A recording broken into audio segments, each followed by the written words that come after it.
Good afternoon. Welcome to Reimagining the New York City Landscape. I'm Nicole Branca. I'm the Deputy Executive Director at the Supportive Housing Network of New York. I'm very pleased to moderate this very important and timely discussion today, especially with this extraordinary panel that we have with us. I believe this is the first time we've done such a land use specific workshop at our conference. And it's clearly a very hot topic, as Howard will attest to. But it's also full of opportunity for the senior and supportive housing development community. And this is sort of my job as an advocate to say why this is so important and never miss a moment to talk about the need for supportive housing, the dire need, and why land use is suddenly so important to us. We just submitted our data to HUD last month, we being the city and the continuum of care, and we now have 72,000 homeless people in New York City, a record high. I know there's numbers that float out there in the press, and the numbers are always high and they're hard to imagine, but they're even higher than most people understand. And so the talk of greater density is really exciting to the supportive housing community. And if we could build just 10 extra units per building, that's 100 to 150 extra homeless people we can house each year with the same buildings that we're building. So we're very pleased to have any conversation we can about density. We also, with supportive housing, again, back to statistics, 4 out of every 5 people who are found eligible for supportive housing do stay in the shelter system because we don't have enough supportive housing for them. I'm stealing this statistic from the city. For every senior housing apartment that is available, there are 60 applications. And we had one of our own, Broadway Housing, Sugar Hill. Some of you may have read this statistic already in the paper. They got 48,000 applications for their building in Harlem. So again, we're excited to hear about any new innovative financing tools, any new mixed models, any way we can do more, especially with the diminishing resources that we're looking at. And so with that, I will introduce our esteemed panel. I ask that you bear with me. As a moderator, I like to give people's bio and let you know how fabulous they all are. So they're short, but I am going to read them so that you can hear all the great things that they've done. So first, Ray Hodges is the Director of Planning and Development for the Division of Special Needs at HPD. It is the largest municipal housing agency in the United States, and Ray is the director over both the Supportive Housing Loan Program and the new SARA program, Senior Affordable Rental Apartments. Under Ray's leadership, the Supportive Housing Loan Program has doubled from 500 to 1,000 units a year, and he holds a Bachelor of Science from the University of Michigan and a Master's in City Planning from MIT, and has been a great friend to the network and the supportive housing community. So thank you and welcome, Ray.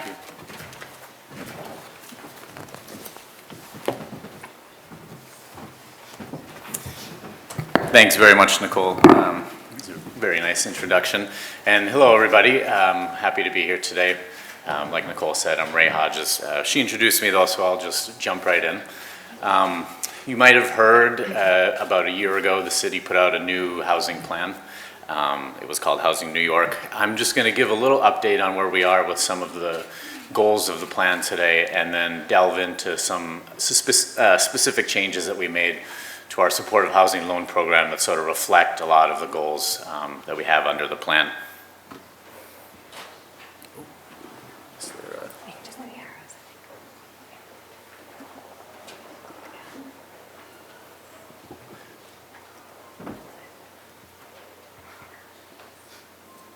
Uh-oh. There you go. There. Okay. So Housing New York was a 200,000 unit plan. We want to finance 200,000 units of affordable housing over 10 years. And we anticipate a 60-40 split between preservation and new construction. It's a $41 billion plan, and it's also a plan that relies very heavily on leveraging private financing so that we can stretch our city subsidy resources farther, finance more units, and get more things done. We're also aiming to serve a very wide range of incomes, so from middle and moderate income New Yorkers all the way down to New Yorkers earning extremely low incomes, including the homeless. So I'm happy to say as an agency, we've been doing pretty well so far in terms of meeting our production goals. And I'll knock on wood, but if things go as they have been going, we're going to meet and exceed our goal for this fiscal year, which ends at the end of the month, of 16,000 units, financing 16,000 units of affordable housing. So we're pretty happy about that. And I can say the same is true for my division, the Division of Special Needs Housing. And our pipeline for next year also looks really strong, which I'm very excited about. But I have to give a caveat, and people who know me and Nicole knows what I'm going to say next. That pipeline is dependent upon something that we need very badly. It's a new New York agreement. So for more than a year now, we've been putting together a pipeline of supportive housing projects, and many of them have no way of paying for services once they're built. So we very badly need a new New York agreement, and hope that all of you will support us as we try and work on that this year. But back to Housing New York. So we established, outside of the supportive housing loan program, we established or increased homeless set-asides in different programs at HPD. So in our new SARA program, our new senior program, it's Senior Affordable Rental Apartments, we instituted a 30% homeless set-aside, where we had none before, for homeless seniors. And in the ELA program, ELA, for those of you who don't know, it used to be our LERP program. It was the low-income rental program. They formerly had a 20% set-aside requirement. That was bumped up to 30% this year as well. And I'm happy to say both of those programs are closing deals this June under those terms. So that's been great. And also very exciting for us, we're instituting homeless requirements in some of our preservation projects where we can do that. Typically projects where there's project-based rental assistance in place already. So that's been really exciting. And then in my world, in the supportive housing loan program, we are trying to, hopefully this June we will, I'm going to knock on wood again, hopefully this June we will close on the first hybrid model that we've done, co-locating and co-financing a transitional shelter and permanent supportive housing on the same site. So stay tuned for that one. We'll see if we can get it done this June. So there are a ton of sort of production-related things that I could talk about. I could go on for a while, but I also wanted to hit on a few things that the city's been working on that are a little bit outside of the production realm. So first, the city committed to ending veterans' homelessness by the end of this year. And we've dedicated all sorts of resources towards doing that. We've been prioritizing vets for vacancies in supportive housing projects. HPD set aside a bunch of Section 8 vouchers. We've been using Link from DHS.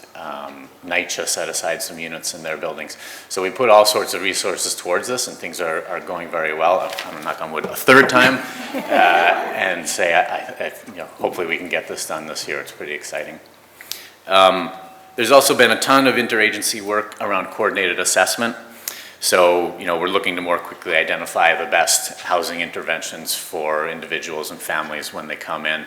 And, through this interagency coordination, hopefully we can better prioritize and get people matched up to housing more quickly and get them in those units more quickly. HRA also ramped up its one-shot program and its diversion programs at the HRA centers.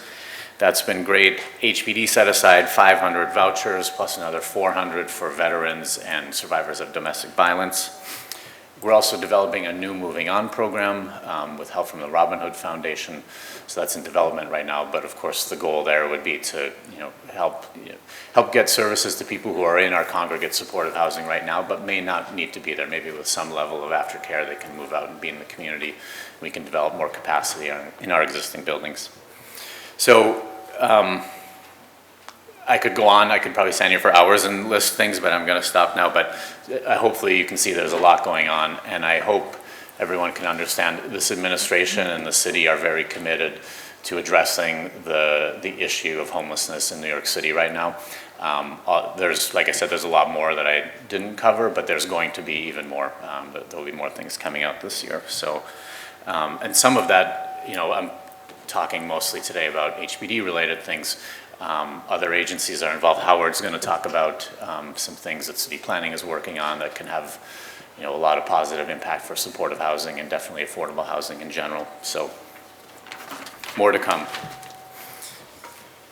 And hopefully I can remember how to do this. Yes, okay. So, like I mentioned, in response to some of the goals of the Housing New York plan, we made some updates to the supportive housing loan program, so I'll run through those. But just for anyone who's not familiar, really briefly, the supportive housing loan program, we're financing permanent congregate supportive housing.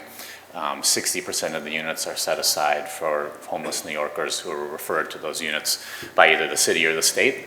And the rest of the units are rented to New Yorkers earning low incomes, typically up to tax credit rent level. I don't have to change. So the first thing that we did in terms of updating our term sheet was recognize a partnership that actually has been existent for a few years now with HDC and HFA, where we're partnering with them and financing supportive housing projects with bonds and 4% tax credits plus our SHLP subsidy. So that wasn't new, but it had somehow never made it into our term sheet, so we finally put it there. But in terms of new things, we had never before required debt on our 9% deals, and we're doing that now, again, to stretch our subsidy dollars further. So getting permanent financing from a bank, paying real debt service. And on most of those projects, we're putting in some form of project-based rental assistance, and where we're doing that, we're underwriting those units to FMR rents. And when you do that, you can size a pretty substantial bank mortgage, so that helps a lot. Along with that, we had to recognize there are more risk in this type of projects. And we had very significantly restricted developer fees on our projects in the past. We restricted it to $10,000 per unit. And that was reflective of the amount of risk that was in our projects before, where there was no debt service being paid. So now with the debt service, we're allowing a developer fee typical of any affordable housing project with tax credits. So that was a policy change for us. We're also allowing joint ventures between nonprofits and for-profit developers. We do still, at the end of the day, want the not-for-profit to be the owner of the building, but we are open to a number of different ways, timing as to how this could happen. We've seen some where the developer exits as soon as the building's over, just basically doing turnkey. We've seen some where the developer stays in for some amount of time during operations too. So we'll review those on a case-by-case basis, but we're open to a number of things there. And then, so during operations, we used to sweep all of the net cash flow, net cash after payment of deferred fee. We used to sweep it and put it in an operating reserve for the building. So now we're allowing half of that money to be taken by the owner developer, and the other half is going to the operating reserve. We also used to take any unspent equity when the building was done, this development equity. When the project was complete, we would use that money to either pay down our loan, or in most cases, we actually put it in the operating reserve. So now we're going to split that 50-50 as well, so you can take half of it as additional fee, and the rest we'll probably use to pay down our loan. And then finally, we've significantly reduced our requirements for capitalized reserves. So we now require $3,500 per unit, plus $3,000 per homeless unit. And that's meant to, that's meant to cover needs for operating reserves, social service reserves, plus rent-up reserves. So it's a pretty significant reduction versus what we had required in the past. And I'll stop there. Happy to answer questions about this afterward, but turn it over to our next speaker.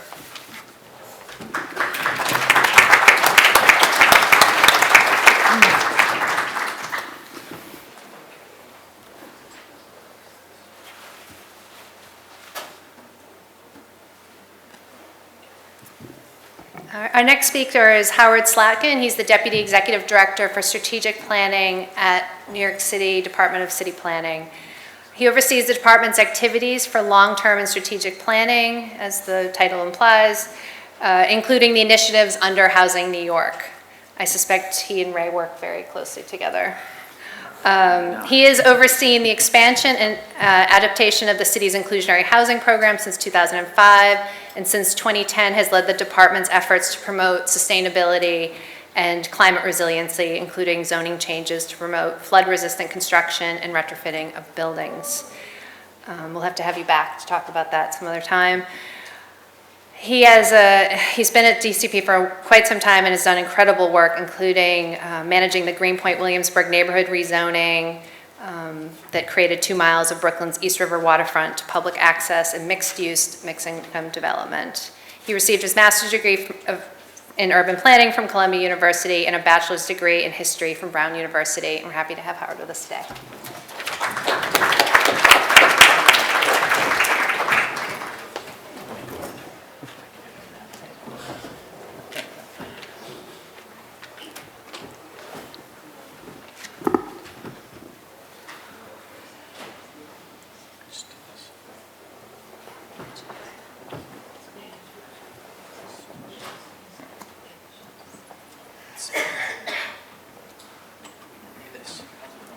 Okay. Hi, thanks Nicole, thanks for the introduction and thanks for inviting me here today. I'm happy to be here to talk about one of the many activities that's going on right now at city planning and among the other city agencies in support of Housing New York. What I'm going to talk about today is a little slice through a rather large proposal that we have here called Zoning for Quality and Affordability, which is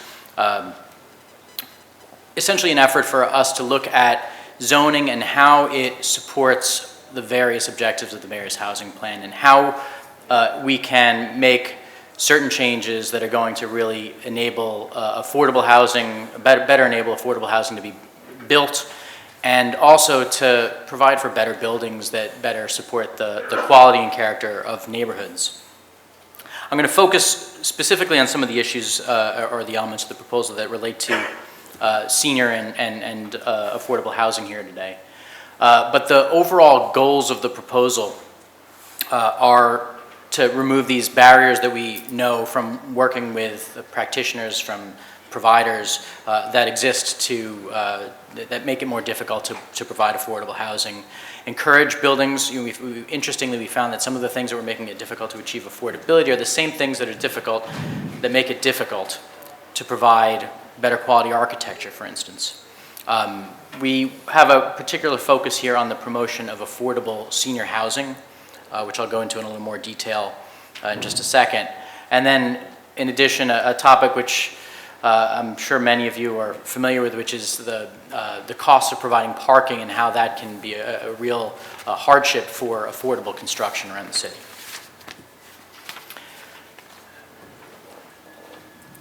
Our population projections for the city, of course, show that we expect a total population in the vicinity of 9 million by 2040, but in particular, the most rapid area of growth is in the senior population. We expect over 400,000 additional seniors by the time 2040 arrives, and a more diverse and varied set of needs among those seniors.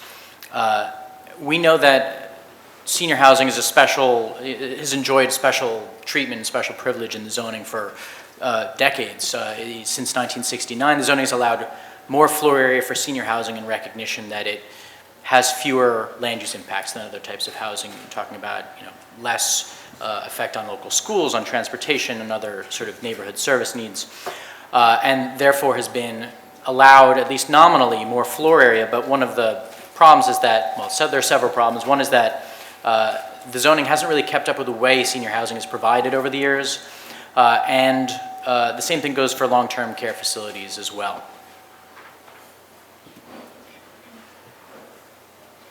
I'm glad Ray mentioned the sort of mixing of different types of facilities here, because this is another thing that we're very aware of that's going on today. It's a real emerging theme in the industry and that we need to accommodate in zoning. Back in 1961 or 1969, when the zoning provisions were written for these types of facilities, there was a thing called a nonprofit residence for the elderly, and it was a building, and it was its own separate thing from everything else.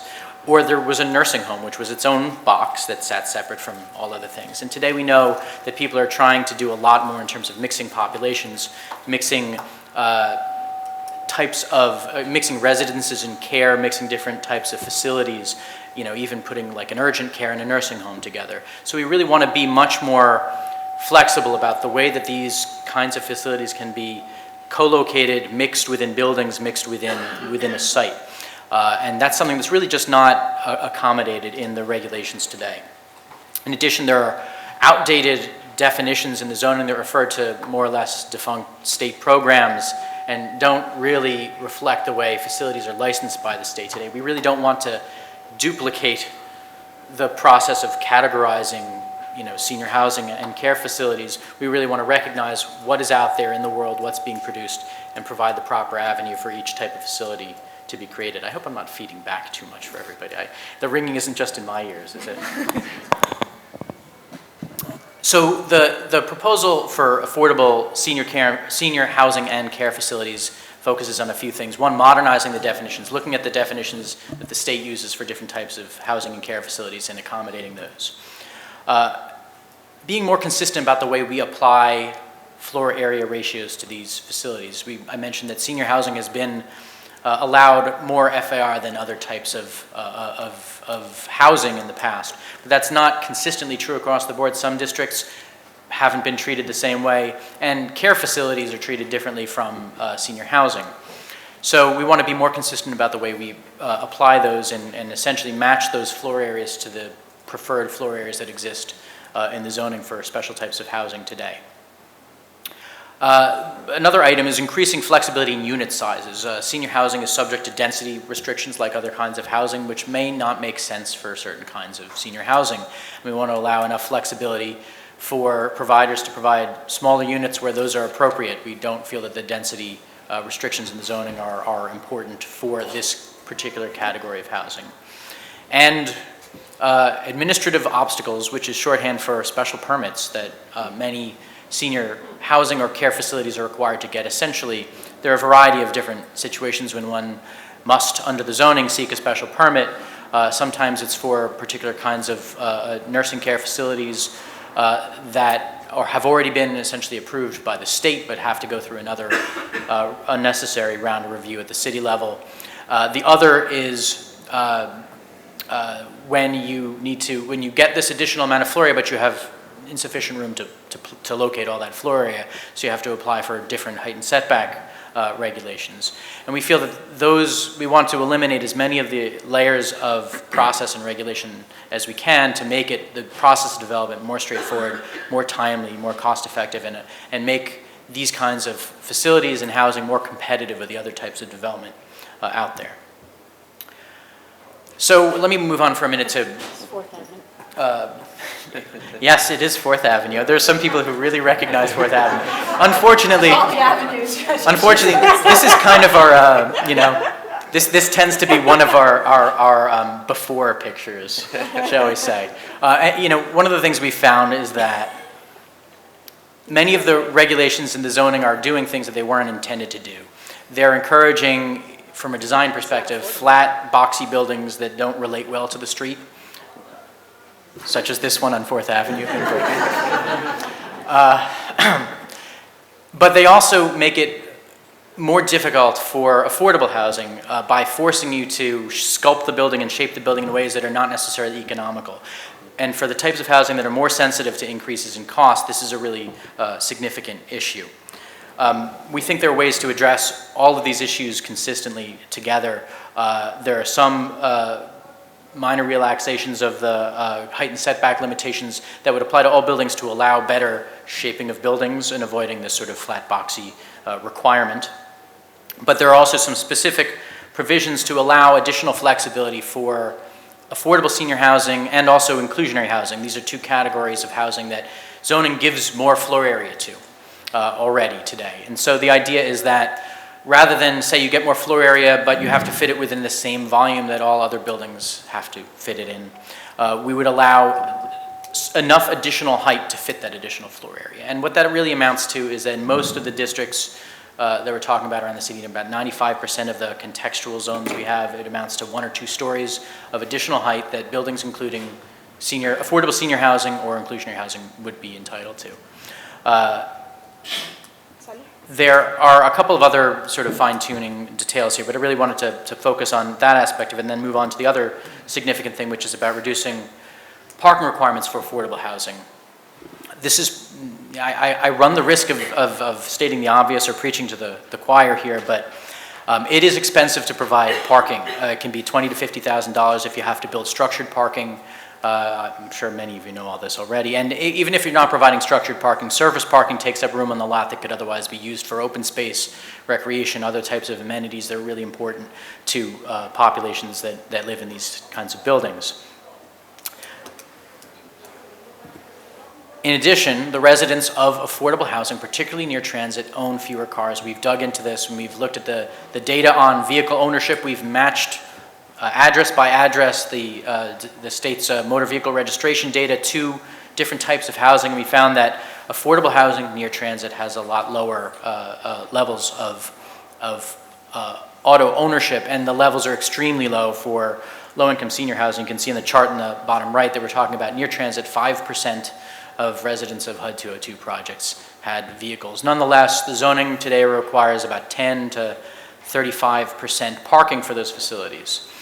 We think this is excessive, undesirable, all manner of things, and we think it's important to have some relief for this. So the proposal is to eliminate requirements for parking for affordable housing within a geography that we're calling here the transit zone, but it's areas that are relatively close to transit, accessible by public transit, and have relatively low levels of car ownership and auto commutation today. And this would apply to all affordable housing, but in particular, there would be specific provisions for affordable senior housing. One of the things that we want to do is say that existing affordable senior housing could eliminate unneeded parking unneeded existing parking and replace it with something else that's allowed in the property. We know that there are a fair number of 202s around the city that have these parking lots that either sit empty or accommodate friends and family and neighbors, but really aren't doing as much as they can to house seniors to serve the populations there. And we want to allow those to be put to better use. Those are some of the key elements of this proposal. I encourage you to all look at our website, nyc.gov/planning, for more information about this. We are in as many of you know who have taken a project through the public review process, it is a long and very intensive process. We aren't yet in the formal public review process, but we've been in a public discussion about this proposal for some time. We've started the environmental review process for the project. We have put a lot of public information out there. We've been holding information sessions at the borough levels for community boards, and in the next month or so, actually we've already begun this, we've been going out to all 59 community boards to present information on this so that when we begin the public review process, everyone feels that they have enough information about this. That public review process will begin, we will be in that process at least sometime in the fall. And I will have a shameless plug here and say that it is really important in this process to have the voices of people who understand senior and supportive housing out there. There are a lot of people who don't adequately understand them or at least don't necessarily appreciate the importance of them, and there are a lot of voices with a lot of priorities, all of which are important to be heard in the process, but it's important for us to have people speaking up and advocating on behalf of these types of housing during this process. So I leave you with this information and look forward to the questions later. Thanks.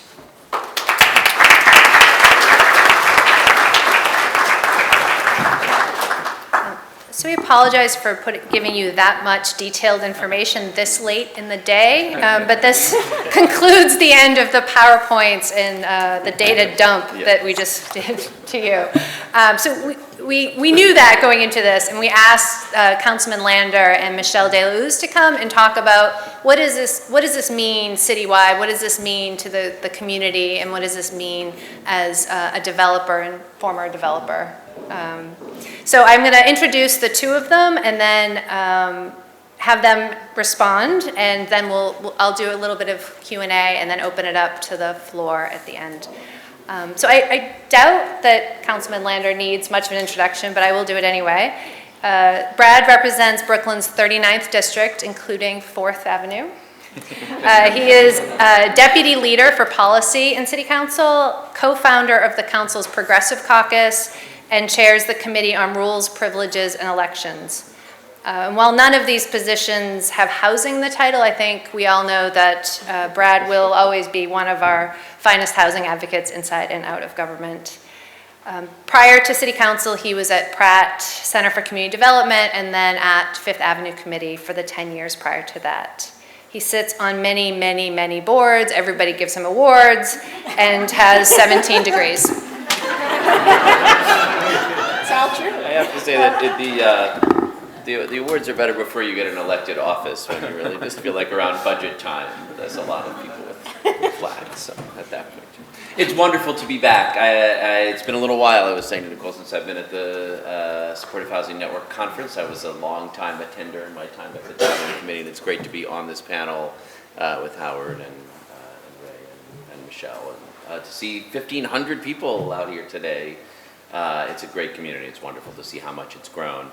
And the council really sees itself as an ally of this community, and that as much as we are supportive of and really in many ways thrilled with the work the administration is doing, that part of our job is to be pushing for really low-income New Yorkers. For a lot of people, that's because that's who's in their communities, and they're not thinking of it as supportive for homeless housing, but just trying to make room for people that live in low-income neighborhoods in the city at a time when rents are rising so dramatically faster than incomes. But there are a lot of people in the council as well who really believe our job is just making sure that there's room for the people who are the most disenfranchised. And so we're honored to be both partners with the administration and pushers of the administration. And actually the commissioner, I appreciate that this panel got moved later in the afternoon because our budget hearing with Commissioner Bean was this afternoon. And so she came in and gave a little more detail on some of the numbers that Raymond just showed about being on track for the 16,000 units. But being honest about the fact that in the first year, there aren't yet as many extremely low and very low income units as we want. A very high percent of the units are at 80% and at 60%, and that the units we want at 30 and 40 and 50 aren't there yet in the numbers that the plan projected and that we all want them.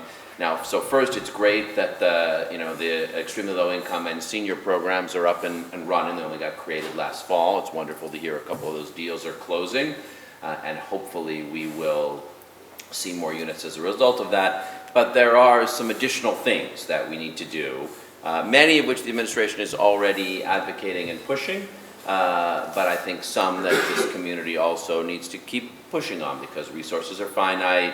It's more expensive, however you get there, to house very low income people. And so whether that's more pressure on the real estate community if we're talking about a cross-subsidy model through inclusionary zoning or a tax incentive model through 421A, or through a subsidy model that we need to get that New York deal done and the governor to sign on, or the mansion tax implemented up in Albany, it takes louder and stronger voices. So I'm glad you guys are all here, and I'll just kind of make a few observations and points in that regard. I'll start with the zoning pieces that Howard just presented, because to watch that presentation, you would think, well, okay, the people that would most care about that would be people that cared about affordable and supportive and low-income housing. But truly, there's nothing objectionable in this plan, and certainly you couldn't describe the plan as the end of our communities as we know them. But I have to tell you, outside of this room, that is mostly how this plan is being viewed. For a little feature that, to be fair, Howard didn't talk about or focus on, so I will mention that I support all of the elements of the plan that were described in the presentation. There is one additional element which doesn't cover supportive or affordable or senior housing, which is a height allowance of, in my district, 5 feet. You can only get 5 feet in all of my district. Is there no place left where you can get 15, or just a very few places Only left? higher density districts. So from 5 to 15 feet, and 15 feet in the high density districts, with the idea that that's about matching context, but for no additional affordability. And I'll be honest, that is an element that I don't support, but it is being talked about in communities as though that's the only element. None of this is really being discussed. And as a result of that one element, it really is by the preservation and kind of historic district community, as though this zoning for quality and affordability is an effort by Mayor de Blasio to give away the city to real estate developers and destroy the fabric of neighborhoods. And not only am I not exaggerating in that language, I haven't come close to the language that they're actually using, really. I mean, I don't know if you're seeing, how many people have seen one or another version of those? Not very many of you. So Supportive Housing Network actually needs to get that language out there, because when Howard says he needs you out at the community board hearings, he really needs you out at those hearings, because the way the plan is being presented, and again, by people who I sort of very narrowly agree with on this one point, that I don't think it makes sense to give people this additional high flexibility with no affordability and no specific context matching.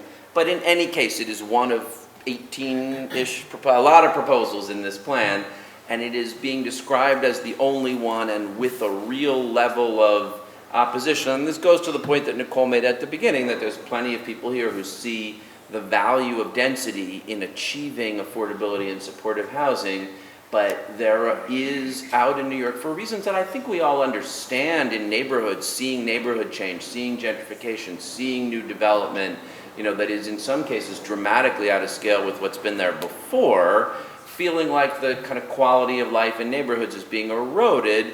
And then taking that totally understandable passion and love of neighborhoods and misplacing it in an opposition that if it blew up this entire proposal would be really harmful to this community. So I would urge you to kind of see what people are saying and to learn a little more, and then to come out and speak supportively of the elements of this plan that are important for the supportive and affordable and senior housing communities.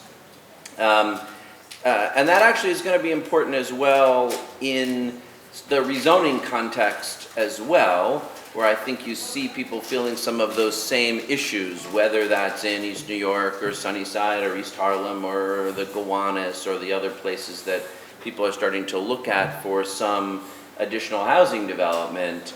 Those are hard conversations, and people's instincts, for a range of reasons, whether fear of displacement through gentrification, whether fear of outer scale development, whether fear of development where there won't be sufficient investment in the infrastructure, a whole range of issues around neighborhood change, many of which totally make sense if you live in New York, but all of which we need to have a real conversation about and really try to do planning around. There are going to be, I've come to think of it as sort of the REBNY versus NIMBY kind of model of thinking about housing in New York City, where it happens a lot, people buy up ground, they want just big, real tall buildings, they're not really focused on affordable or supportive housing, they're focused on making as much money as they can. Some of those folks become partners with people in this room, to be sure, but the bottom line is often what they're focused on. And then you have a set of people in those neighborhoods who are just terrified of change for very sensible reasons, that it hasn't delivered to their communities the things they want in the past, and how to make those conversations, thoughtful about what our neighborhoods actually need, which is a balance of a whole lot of things, some of which are change and some of which are preservation, and some of which are about housing and some of which are about other kinds of planning infrastructure, and make sure that the voices of people who are the least likely to be included are included. That is really important, because there can be a default to, okay, affordable, but let's make sure that's kind of sort of just like the people that are already here. And those folks often need affordable housing, but obviously it's people who care about homeless and supportive and senior housing. Really important to be vocal in those conversations and make sure that the plans include them, which they won't unless people are out in those spaces. So after you go to the hearings on zoning for quality and affordability, if you have particular interests in the neighborhoods that are being talked about for rezoning and development, I think it is important to be voices in the room in all of those neighborhoods. Let me say a word or two about 421A and inclusionary zoning. Actually, I've never been fighting the 421A reform debate for 15 years at this point, And I never would have thought it would be in the news like it is today. All it takes is some corruption and a political knockdown battle between the mayor and the governor, and pretty soon everyone's talking about 421A. But it is important at the moment. I am supportive of the mayor's proposal to reform 421A to make affordable housing requirements citywide, so that you can, as you can now in over 80% of the city, get that tax break for doing no affordability at all, to eliminate condos, to not have the poor doors, and to deepen and broaden affordability requirements. Now, there are some advocates who I think are concerned about this 130% affordability tier. That mostly applies to neighborhoods that today have no affordability requirement whatsoever. I think, I'm open to it as a step towards citywide requirements.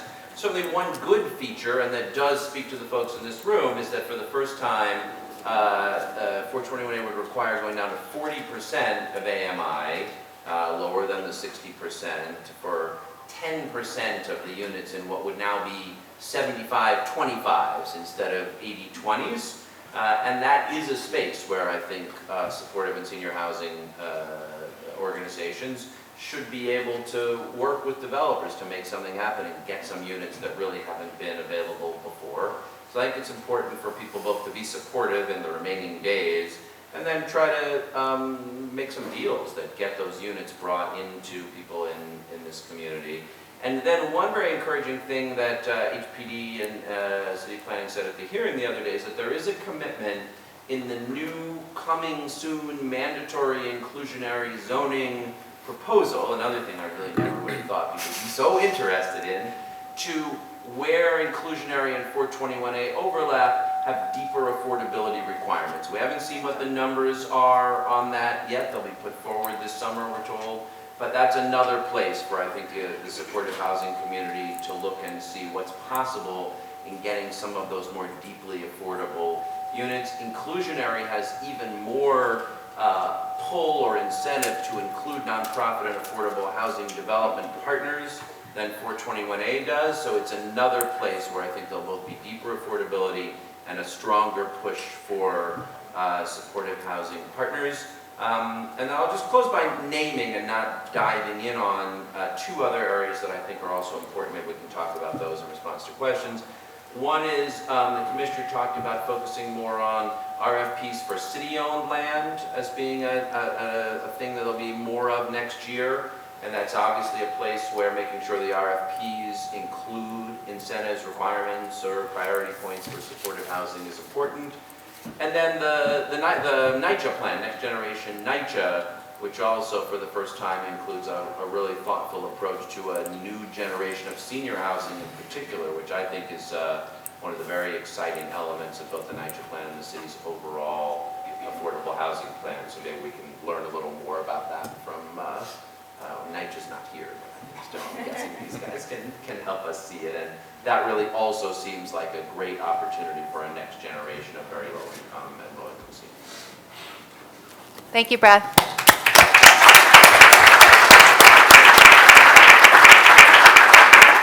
And last but certainly not least, we have Michelle Deluz, who took the reins from Brad 11 years ago at Fifth Avenue Committee and has done a tremendous job. They have 850 units in the pipeline and already serve over 5,500 low and moderate income tenants in Brooklyn. She, prior to her time at Fifth Avenue Committee, worked at CUCS, which I had forgotten. She has been in our family for a long time. And prior to that, worked for Congresswoman Nydia Velázquez. She also has more degrees and awards than we have time to talk about. But I think the other piece of her bio that's important to mention is that I'm sure many of you know she has a seat on the City Planning Commission and has been a quiet advocate for us on the inside for the last few years. So we're happy to have Michelle with us. Quiet? I hope I've been loud. For you all. It's not the sexiest of topics, like Brad was saying. We don't hear it all that often. I think, and that's exactly why it's an important topic, actually. So I really appreciate being here. I've obviously been coming to Shindy events for a number of years in a couple of different capacities, and it's just great to be on this panel with folks that I have, tremendous respect for and have worked with in many different capacities. I know many people know the Fifth Avenue Committee, but I'll just give the very brief. FAC has been around for 37 years, and we're a nonprofit comprehensive community development corporation whose mission is to advance economic and social justice. One of the ways that we do that is to build and manage affordable housing. We've built about 900 units, many of it under Brad's tenure. And 20% of those units are either supportive housing or affordable housing for homeless individuals that is not necessarily in supportive housing. And that's in addition to a bunch of skills and adult education and workforce training programs and other programs that we have to really help lift people out of poverty. I give all that background, and obviously, Fifth Avenue Committee's primary catchment area, especially as it relates to bricks and mortar, is in Brooklyn, and I recognize that building on 4th Avenue because I walk by it all the time, and it was part of the North Park Slope rezoning in 2003 that was done under the previous administration. And before coming to the Fifth Avenue Committee, I had no understanding or background in zoning whatsoever. But it was really, honestly, that 2003 rezoning of North Park Slope and then the 2007 South Park Slope rezoning, and I want to say the 2009 rezoning of Sunset Park, all of which are neighborhoods in FACT's catchment area, that really woke me and the organization up. And Brad was, awake on all these things much before that. But, we were one of the first organizations to advocate for mandatory inclusionary zoning, and that happened as part of the North Park Slope rezoning. And we continued that advocacy all through the last administration, and are certainly happy that Mayor de Blasio, on the way in, said it was something that he was going to change. But the reason why this is so important is because, all of us, New York City is obviously a city of neighborhoods, and neighborhoods have different feel. And really, zoning is a big piece of how neighborhoods feel. It really helps determine the character of neighborhoods. And certainly for us, for Fifth Avenue Community, the people that we serve, when we saw the proposals by the prior administration for the neighborhoods in our parts of Brooklyn, we had, we develop housing, we manage housing, we know that density is part of the solution, but we had differences of opinion about whether or not we were going to actually achieve any real affordability, either in new construction as a result of what was going to happen, or preserving the existing affordable housing. And unfortunately, the rezonings that happened, especially in North and Park Slope, actually have resulted in a net loss of affordable housing in the neighborhoods, in particular rent-stabilized housing. Because, buildings that were there were about 5 stories. In the North Park Slope area, folks, were allowed to go as of right to 12 stories with no requirement for affordable housing whatsoever. And that's exactly what happened. The rent-stabilized units were lost, tenants were harassed out, despite our efforts. The market forces are significant, and zoning is an incredibly powerful tool that needs to be used extremely thoughtfully. It can be a blunt instrument, or it can be a very precise instrument. And you have to really think about the public policy goals that you're trying to achieve, utilizing it. And that is a lot of what I learned as a result of folks ending up in our eviction prevention unit because basically the power of the market was unleashed as a result of public policy incentivizing certain behaviors. And so I think this administration is obviously taking a different approach and trying, I think, to be much more thoughtful about those things. That's not to say that the perspectives and the wisdom of folks on the ground aren't absolutely critical to informing those positions, which is why, Howard's invitation and Brad's plea and my please go out to community meetings and talk about this is really so critical. Because, I think we know this, many of us in the room, when we're developers or advocates for supportive housing, when we go through our own ULURP process, we know that we need to bring out our tenants. We know that we need to talk about the successes of our programs. That it's a very self-interested, unique perspective for one project. What is going on right now is really that same conversation multiplied across the city on this zoning for quality and affordability. It's the same thing on the 15 neighborhoods that are being talked about as areas for mandatory inclusionary zoning. We need to have the voices of tenants and staff and advocates in all of those conversations, helping to inform the policy, not only to advocate for the greater density and greater flexibility and reduction in parking requirements, which make no sense for many of our projects, but also for the kinds of things that are being talked about that may actually undermine some of the character and the things that we're trying to do. I think we may find some common ground with some of the preservationists out there and some of the folks that care about contextual zoning and wanting to ensure certain uses. So I say all of that because it's so critical. And the other reason why it's critical, whether inclusionary zoning, and anything, whether it's inclusionary zoning or advocacy around 421A, and I may, Brad and I hardly ever differ, but I might differ with him in his interpretation of full acceptance of the mayor's proposal around 421A. But one of the reasons why it's so critical, what the changes around and moving towards mandatory inclusionary housing and any changes that have real implications for 421A, is that anytime you can use the market to cross-subsidize, to preserve and or create affordable housing, that then frees up subsidy dollars for government to serve the extremely low-income population, right?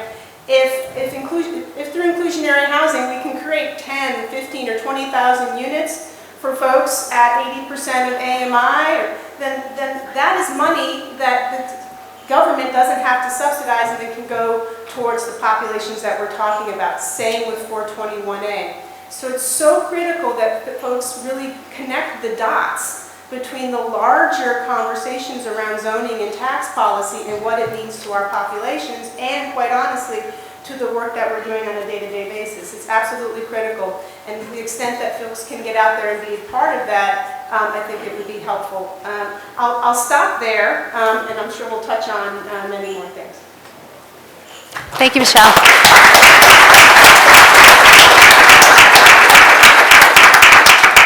So I just have a couple questions I'd like to ask before we open it up. As we build 80,000 units of affordable and supportive housing over the next 9 years, what is being done or what should be done to make sure that we have enough amenities in these low-income neighborhoods?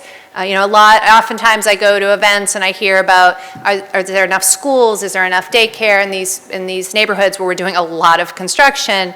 But and that's important, but I also, for our population, it's also about healthcare and social services and healthy food. And so with that, I'd like to hear what people think. I can start with saying, that's where nonprofit developers start, right? It's focused on what are the full community needs. So I'm going to put a shameless plug in for nonprofits. So just build all nonprofit. All right. I guess I would say, just to help address this issue, on the HPD side, at least in terms of some of the rezonings that we're working on, we've pretty significantly ramped up a sort of new unit, our neighborhood planning unit, which is focusing on exactly this sort of thing and going out and doing a lot of outreach in the communities where we're talking about doing some of these rezonings to try and get at some of those issues and find out what those needs are, because they are going to be different in each neighborhood. It's not going to be a one-size-fits-all thing. So I think that's the goal of a lot of the staffing up that we've been doing around the Housing New York plan. I'm going to say something.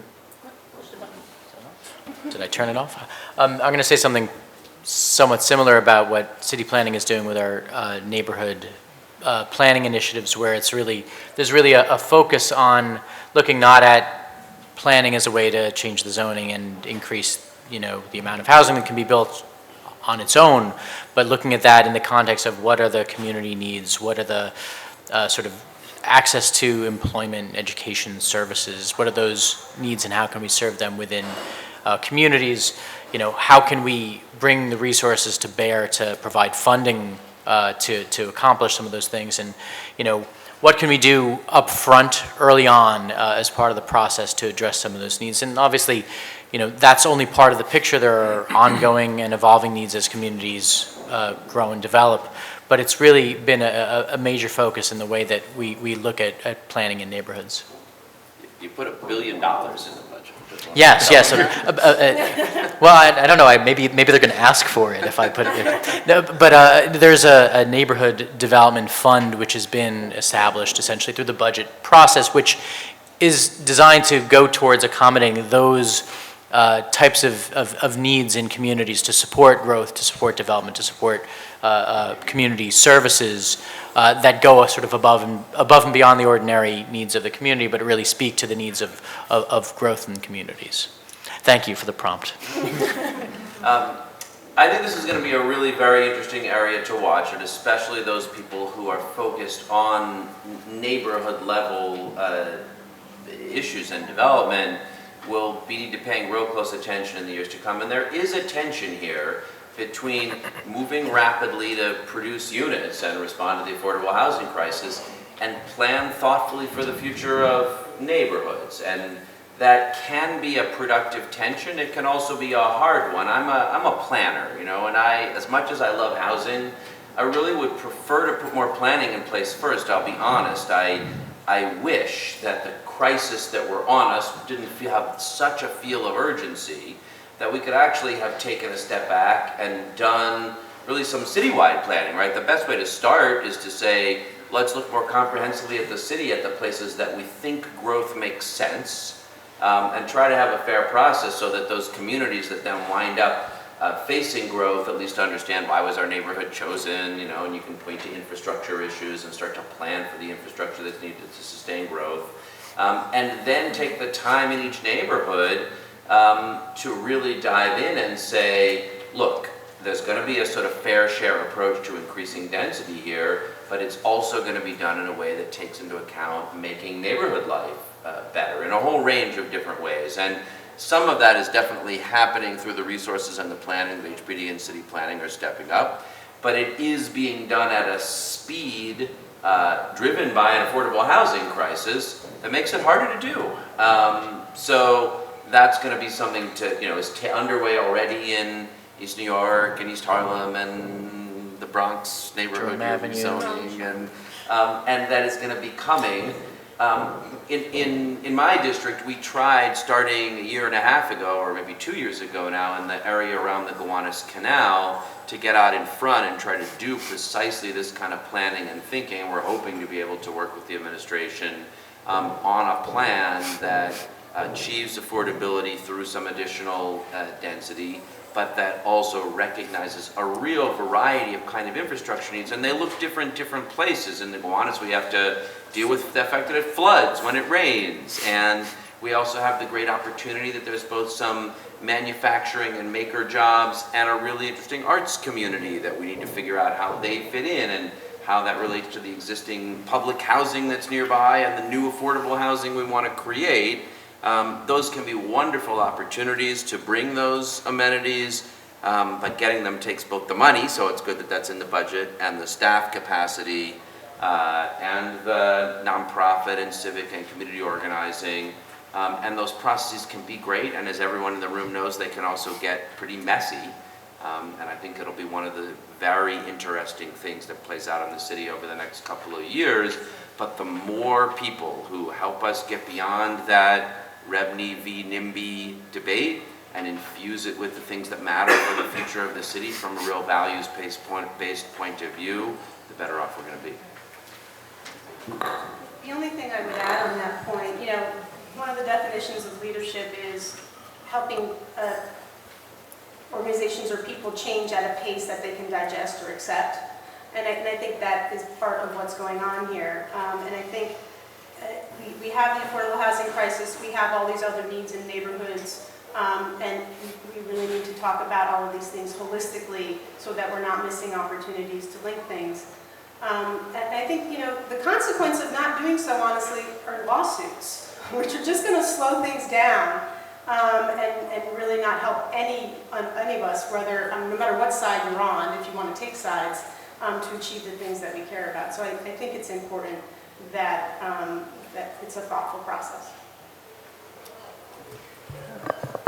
I have one, because we're running out of time. I have one last question. This one's, I think, a much anyway, it's a shorter question. Clearly time for me to wrap up. So Brad mentioned a city-owned land RFP, and I know HPD put one out a little while ago, a year or two ago. But the ULURP process is not an easy process for our members, and I know it's a very prescribed process with set number of days. But is there any discussion about improving that part of our very long development timeline? I have a feeling that question is for me. I think there are a couple of pieces to this.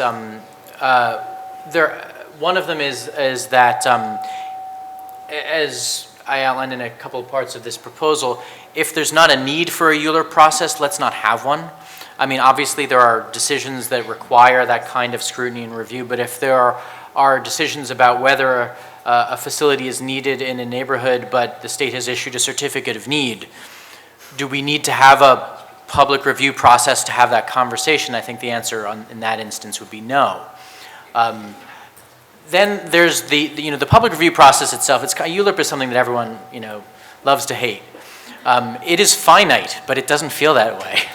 I think the hardest part of ULURP in many ways often is not ULURP itself, but the pre-ULURP process, and that's something that we've been focusing on a lot at City Planning, which is the process of getting people into ULURP, making sure that it's been a major focus for our chairman, Carl Weisbrod, that we begin the process when an application is complete, not when we like it. That's what the rest of the process is for, really. People are entitled to bring applications into the process and take them through public review. So there is a lot of technical stuff that has to happen, and the environmental review process can be cumbersome and time-consuming. There are elements to that are somewhat beyond our control, which is a whole other panel discussion. But what we can do to make that process more straightforward is really important. So there's a real focus at City Planning on the pre-ULURP process, on having a focused set of interdivisional meetings where you get everyone in the room at the same time that needs to weigh in on the proposal. You're not ping-ponging from one group from the land use review process to the environmental review process, but that you get everyone in the room, you get direct feedback on your application that tells you the exact revisions you need to make, and we do that in as straightforward and as quick a way as possible. So that's a really important part of the process. And I think the other part of the process is that applicants have to also be thoughtful about the way they approach it. This is not, it's a public process. It's important to reach out to stakeholders in the communities early. Have your own conversations. Don't rely on the public review process to be the only avenue where that conversation is going to unfold. And there are opportunities to make that process work a lot more smoothly, I think. So that was directed to Howard, but if anybody else wants to suggest any improvements. I think DCP is actually focusing on the pre-certification stage. I think is the critical piece, and trying to get buy-in from as many stakeholders early in the process is obviously critical. So the actual ULURP clock part of the process is, it is supposed to be what it is, right? There's an opportunity for the community board and folks in the community to weigh in at that level. Same thing with the borough president, then at City Planning with the City Planning Commission hearing, and then finally with the City Council. And things do get modified. People are listened to in the process, and one of the things, it's a privilege sitting on the City Planning Commission, and one of the things that I'm always amazed by is just the level of appreciation that the public shows for us taking the time to listen to all of the concerns. That is a big part of it. And I think if only more of that happened earlier, or if people felt as though it happened earlier in the process, I think that would help go a long way. So the wonk in me actually, I outlined a ULURP reform proposal in an article that I wrote, and anyone that really wants to see it, it's in a book called Toward a 21st Century City for All, and I'm not going to go into it in detail here. You could imagine this done a lot of different ways in the real world here and now. I think the ones that Howard and Michelle talked about make sense. But I do want to point to one other area of the charter that I am hoping that we can make some progress on in this term, even though we haven't quite gotten to it yet. But the council is really interested, for good reasons and bad reasons, in looking back at the fair share process from the 1989 charter. The 1989 charter imagined having a real fair share process in the city that tries to evaluate for the things people generally think about as good, like parks and libraries, and things that people generally think of as bad, like waste transfer stations, and things that people look at differently depending on who they are, like homeless and supportive housing. A process for thinking about what's fair in the city and approaches all neighborhoods as though they should be doing their part, or having their fair access, or having their fair share of things. And it has mostly been a failure. That policy has not had meaning. In the early days, the city agencies actually put some real time into their fair share statements, made them public, there was real dialogue. It's become one more kind of box to check off, and there's a range of reasons, partly because the law was written before there was the internet, and so those statements aren't online, they're like in file cabinets. Many of them are on contracts rather than land use actions, so they never see the city planning commission at all. And we have not done a good job of attending to it. And as a result, everyone is able to say, oh, we can't have that, we already have our fair share, with no ability to apply any data to that argument, because some people actually do, and most people who use the argument actually don't. And we should start just by making it easier to see the data and understand across the board of as many of these categories as we can what the story really is, and where people are over-concentrated, as, you know, Greenpoint, Williamsburg, Southeast Queens, and the South Bronx are in solid waste transfer stations. It ought to be harder in those communities to cite more of them. And where people aren't, they shouldn't be able to use that argument to try to block things. And I think that could be an opportunity to make sure that really there is affordable and supportive and homeless housing in the communities that don't have it, by focusing more visibly on what fairness really looks like. So we want to do more of that, and it's something we would love to work with people in the room on. So I'm sorry, it's 4:45.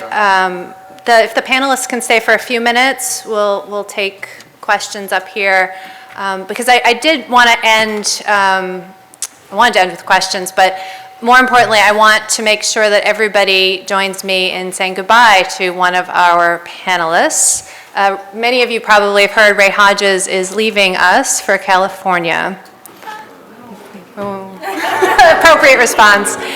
And I actually have a little note here that says, remember to embarrass Ray, and Ray saw it halfway through the panel. I didn't get that far, actually.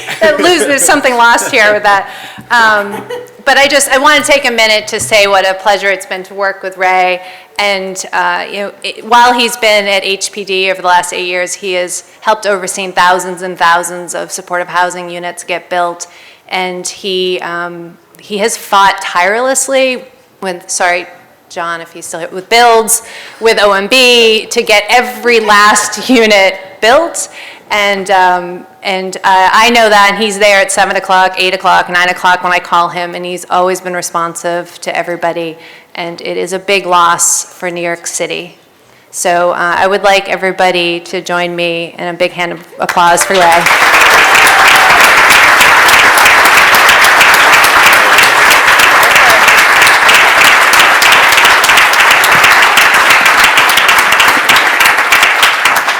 Thank you very much. That's, I don't know quite what to say. I will say, I'm excited about an opportunity I have out there. I'll be working in a very similar position in San Mateo County. I'm a little overwhelmed right now. But I did want to say, the opportunity was really good, but it was an incredibly hard decision, and this is why. This is what I was weighing it against, and I've gotten to work with so many amazing people in supportive housing and senior housing here, both at HPD and our other government partners and on the private side, and with our fantastic advocates. So yeah, I'm really going to miss working with all of you, but hope I can stay in touch with those of you who would like to, and I hope I can continue learning from what New York's doing, because obviously we're doing some pretty great stuff here. So thank you very much.